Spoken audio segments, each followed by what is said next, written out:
most attention-seeking girl at your school.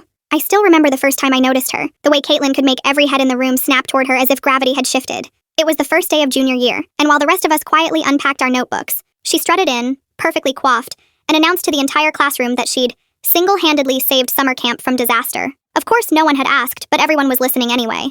At first, I thought it was just teenage bravado, but then the incidents began. A few weeks in, our teacher, Mr. Daniels, called on someone else for class president. Caitlin's lips quivered, her eyes glistening. Before anyone could react, she collapsed, clutching her chest, gasping as if the world itself were ending. Paramedics came, and she was wheeled out on a stretcher. Later, I overheard her giggling in the nurse's office. It wasn't isolated either. She thrived on drama. When her crush, Alex, laughed at someone else's joke, Caitlin announced she hadn't slept in 3 days because her grandmother had passed away last night, tears streaming down her face. Our class fell silent. I could feel everyone's sympathy, yet a small voice inside me whispered that something was off. By October, Caitlin's antics were escalating. During Spirit Week, she tripped over the microphone cord during the talent show, spilling punch on the stage and claiming she'd hurt her ankle.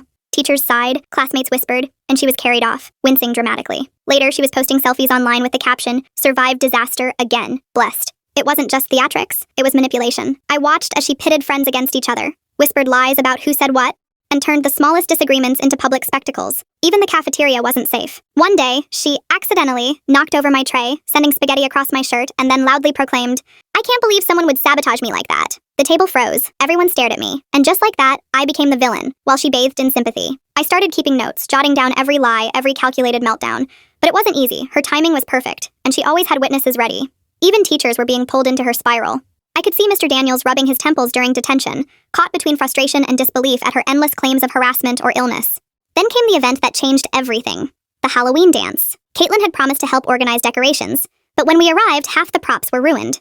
She cried in the gym lobby, blaming an anonymous prankster who had destroyed all her hard work. Nobody saw her sneaking in earlier to remove the decorations herself. The night only grew stranger. During the dance, she collapsed. Again, right as the DJ announced the crowning of the Spirit King and Queen. Screams, panic, and chaos erupted. Students crowded around, but I saw something in her eyes. Mischief. Pure calculation. As the nurse carried her out, I followed, determined to confront her. "Why do you keep doing this?" I asked when we were alone in the hallway.